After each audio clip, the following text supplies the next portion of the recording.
بسم اللہ الرحمن الرحیم۔ السلام علیکم ورحمۃ اللہ وبرکاتہ۔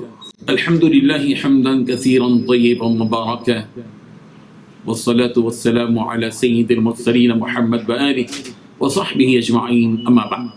حاضرین و ناظرین، یہ درس نمبر 1218 ہے اور آج سورہ مریم کی 2 آیتوں کی تلاوت اور تشریح کی جائے گی، آیت نمبر 72 اور 73، 72 to 73۔ چلے سب سے پہلے ان 2 آیتوں کی تلاوت کرتے ہیں، لفظی ترجمے اور ترجمے کے بعد تشریح کرتے ہیں۔ اعوذ باللہ من الشیطان الرجیم، بسم اللہ الرحمن الرحیم۔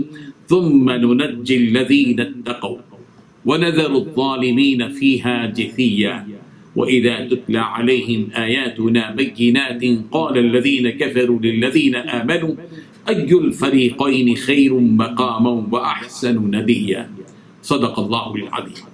لفظی ترجمہ یوں ہے، ثم ننجی، پھر ہم نجات دیں گے، الذین، ان لوگوں کو جنہوں نے اتقوا، تقوی اختیار کیا، ونذر، اور چھوڑ دیں گے، الظالمین، ظالموں کو، فیہا جثیا، اس میں گھٹنوں کے بل گرے ہوئے، وَإِذَا تُتْلَىٰ، جب تلاوت کی جاتی ہے، علیہم، ان پر، آیاتنا، ہماری آیتوں کو، بینات، جو واضح ہیں، قال الذین کفروا، تو کہتے ہیں وہ لوگ جنہوں نے کفر کیا، للذین آمنوا، ان لوگوں سے جو ایمان لائے، ای الفریقین خیر، کون سا دونوں فریقوں میں سے بہتر ہے، مقاماً، باعتبار مقام کے، واحسن، اور زیادہ اچھا ہے، ندیہ، باعتبار مجلس کے۔ ترجمہ یوں ہے، پھر جن لوگوں نے تقوی اختیار کیا ہے انہیں تو ہم نجات دے دیں گے، اور جو ظالم ہیں انہیں اس حالت میں چھوڑ دیں گے کہ وہ اس دوزخ میں گھٹنوں کے بل پڑے ہوئے ہوں گے۔ اور جب ان کے سامنے ہماری آیتیں تلاوت کی جاتی ہیں تو کافی لوگ مومنوں سے کہتے ہیں کہ بتاؤ ہم دونوں فریقوں میں سے کس کا مقام زیادہ بہتر ہے اور کس کی مجلس زیادہ اچھی ہے۔ ان 2 آیتوں میں 3 باتیں بتائی گئی ہیں۔ پہلی بات، جن لوگوں نے تقوی اختیار کیا ہے ہم انہیں نجات دے دیں گے۔ دوسری بات، جو ظالم ہیں انہیں اس حالت میں چھوڑ دیں گے کہ وہ اس دوزخ میں گھٹنوں کے بل پڑے ہوئے ہوں گے۔ تیسری بات، جب ان کے سامنے ہماری کھلی آیتیں تلاوت کی جاتی ہیں تو کافی لوگ مومنوں سے کہتے ہیں کہ بتاؤ ہم دونوں فریقوں میں سے کس کا مقام زیادہ بہتر ہے اور کس کی مجلس زیادہ اچھی ہے۔ اللہ اکبر۔ اللہ تبارک و تعالیٰ نے ان 2 آیتوں میں سے پہلی آیت میں متقیوں اور ظالموں کا انجام بتلایا ہے، اور دونوں کا انجام الگ الگ ہے۔ جنہوں نے دنیا میں تقوی اختیار کیا، اللہ تبارک و تعالیٰ سے رضتے ہوئے زندگی بسر کی، اللہ تبارک و تعالیٰ کا وعدہ یہ ہے کہ اللہ تعالیٰ انہیں نجات عطا فرمائیں گے اور انہیں دوزخ سے بچا لے گا۔ یہ حقیقت ہے کہ جس کو اللہ تبارک و تعالیٰ نجات دینا چاہے اس کو نجات مل سکتی ہے۔ آدمی اپنے ارادے اور اختیار سے نجات نہیں پا سکتا۔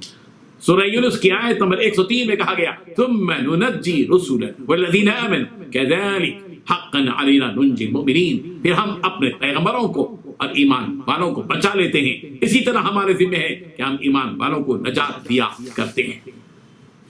اللہ تبارک و تعالیٰ نے کافروں کے غرور اور گھمنڈ والی باتوں کا تذکرہ اس آیت میں کیا ہے کہ جب ان کافروں کے سامنے اللہ تعالیٰ کی کھلی اور واضح آیتوں کی تلاوت کی جاتی ہے تو یہ کافر لوگ مسلمانوں سے غرور اور گھمنڈ کے نشے میں یہ بات کہتے ہیں کہ بتاؤ ہم دونوں گروہوں میں کس کا مقام بہتر ہے اور کس کی مجلس زیادہ شاندار۔ یعنی کافروں کا یہ دعویٰ تھا کہ دیکھو دنیا میں ہماری مجلس کتنی شاندار ہے، ہمارا ساز و سامان کس قدر اعلیٰ و بالا ہے، ہمارے آوان و انصار کتنے زیادہ ہیں، اللہ کے محبوب ہیں، تبھی تو ہم کو یہ سب کچھ دیا گیا ہے۔ ان کا دعویٰ تھا کہ ہم کافر ہونے کے باوجود اللہ کے محبوب ہیں اور تم مسلمان ہونے کے باوجود اللہ کے نزدیک ناپسندیدہ ہو۔ اگلی آیت میں کافروں کے اس طرح کے دھوکے کی بات جو ان کو غرور ہے، دھوکہ ہو گیا ہے، اس بات کا جواب اگلی آیت میں دیا جاتا ہے جو آپ اگلے درس میں سنیں گے۔ اللہ تبارک و تعالیٰ ہم سب کو کفر سے بچائے اور کافرانہ، ظالمانہ اور مغرورانہ گفتگو سے ہم سب کی حفاظت فرمائے۔ وآخر دعوانا ان الحمد للہ رب العالمین۔